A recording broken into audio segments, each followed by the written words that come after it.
সরকারি চাকরি করে বা পেনশন পায় তারা আপনার কি দোষ করেছে?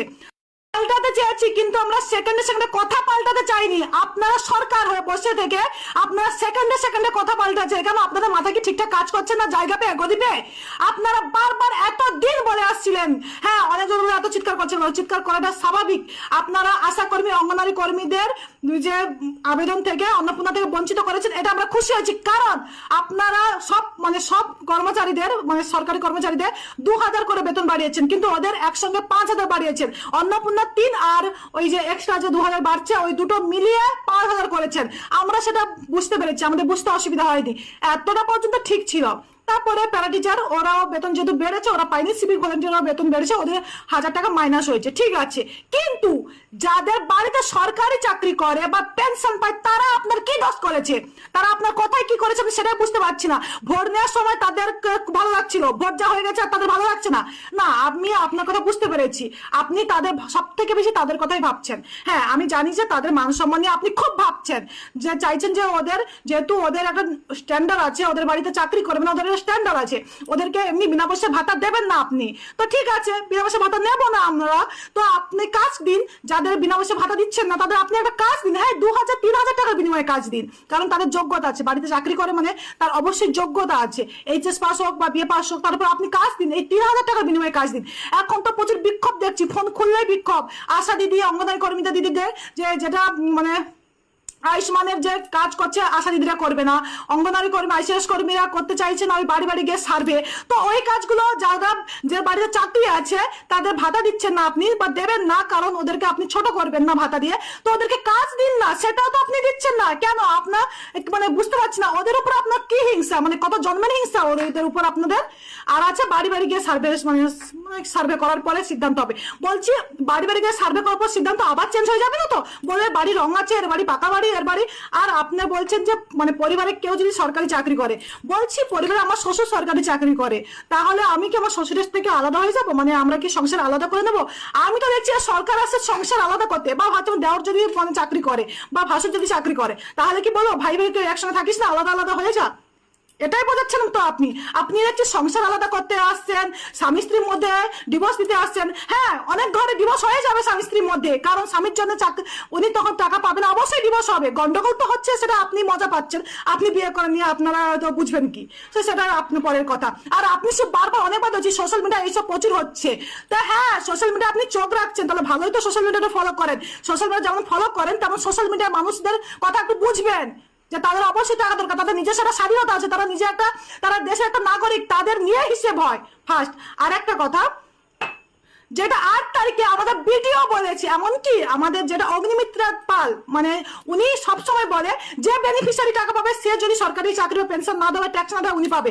তো আবার সেখানে সে কথা চেঞ্জ বলছে সরকারকে একটা কথা, সেখানে সেটা আপনারা চেঞ্জ করেন, আপনাদের বাড়ির ডিসিশন। কিন্তু এতগুলো মানুষের জীবন, এতগুলো মানুষের মন বা এতগুলো মানুষকে নিয়ে খেলা করবেন না। বিশ্বাস করুন, অন্নপূর্ণা নিয়ে আমি কোনো কথা বলতে চাইছি না, কিন্তু না, ফেসবুক খুললে আমাকে তো বলতে বাধ্য করছে সব খবরাখবর দেখে। শুভেন্দুদার উদ্দেশ্যে কথাটা বলছি। দাদা, জুন মাসে যে মহিলাগুলো অন্নপূর্ণার টাকা পেয়ে গেল, জুলাই মাসে যারা নূতন তাদের প্রত্যেককে টাকা দেওয়ার কথা, কিন্তু না, সবাই পায়নি। পেয়েছে তৃণমূলের সব চেলাবেলা, সেটাও গেল। তাহলে যারা জুন মাসে পেয়েছে তারা তো পেয়েছে, জুলাই মাসে যারা নতুন পাচ্ছে তাদের জুলাই মাসে দিতেন। জুলাই মাসে দিলে এদের 3000 হয়ে যেত, পিছনে যারা তাদের 3000 হয়ে যেত, কমপ্লিট হয়ে যেত। আগস্ট মাসে গিয়ে জুনে যারা পেয়েছে, জুলাইতে যারা পেয়েছে, দুজনদেরই 3000 টাকা করে দিতেন, তাহলে সমান সমান হয়ে যেত। কিন্তু এ কাজটা কি করলেন? জুন মাসে যারা পেয়ে গেছে তারা তো পেয়েই গেছে, জুলাইতে যারা নতুন পাওয়ার কথা তারা সবাই পায়নি।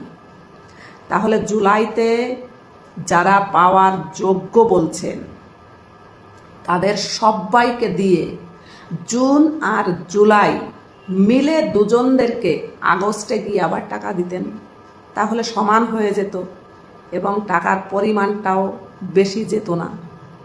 তাহলে মহিলারা কিছু মনে করতো না, কারণ তারা পেয়েছে 3,000, আর 3,000 সবাই পেয়ে নিক, তারপরে আগস্টে গিয়ে আবার সমান করে পাওয়া যাবে।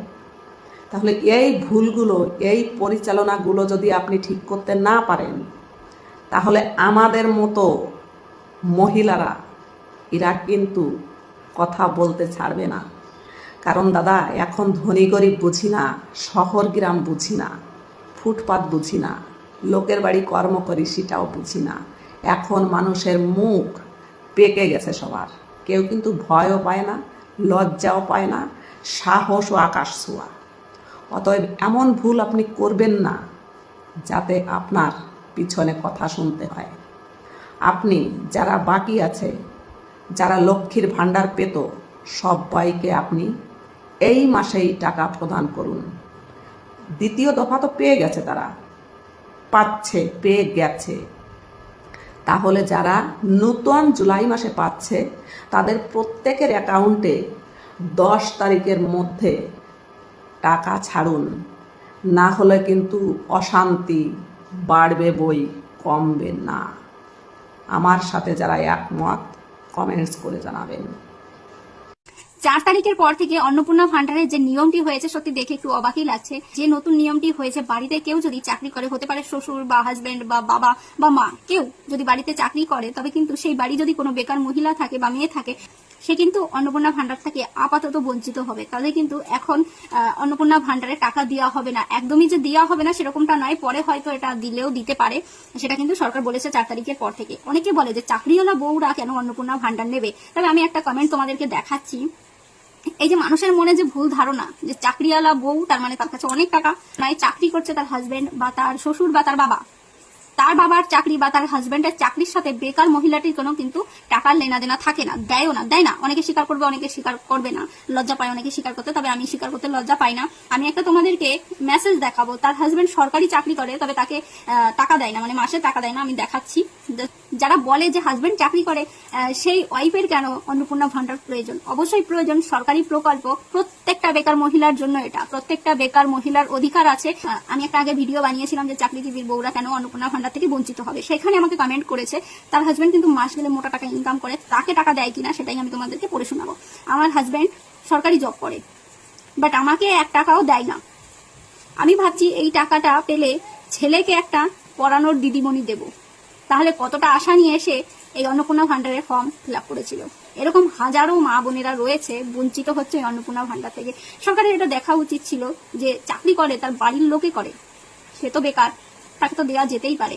তবে আমার ওই ভিডিওতে কমেন্ট অধিকাংশ চাকরিজীবীর ওয়াইফরাই করেছিল, তারা সেরকম ভাবে মাস গেলে হাজবেন্ডের কাছ থেকে সেরকম একটা টাকা পয়সা পায় না। প্রচুর কমেন্ট এসেছিল, সেই তার মধ্যে এই কমেন্টটা আমার খুব মনে লেগেছে যে তার হাজবেন্ড সরকারি চাকরি করার পরেও তাকে তার ছেলের পড়াশোনার টাকা দিচ্ছে না। সে ভেবেছিল যে এই অন্নপূর্ণা ভান্ডারের টাকা দিয়ে তার ছেলের জন্য ভালো একটা পড়ানোর দিদিমণি রাখবে। কমেন্টটা দেখে আমার খুবই খারাপ লেগেছে। অনেকেই মনে করবে যে, অনেকে বলবে তুমি শুধু অন্নপূর্ণা ভান্ডার নিয়ে ভিডিও বানাও। আমার অন্য কন্টেন্টও আছে, কিন্তু আমি সেটা করি না। আমি চাই প্রত্যেকটা মা বোনেরাই অন্নপূর্ণা ভান্ডার পাক। এমনটা নয় যে অন্য কিছু নিয়ে আমি কথা বলতে পারি না, অবশ্যই পারি, কিন্তু আমার সেগুলো পছন্দ নয়। আমার এই একটা বিষয় মনে হয়েছে যে আমি ভিডিও বানাই, আর ভিডিও অনেক দূর পৌঁছেও যায় সেটা আমি জানি।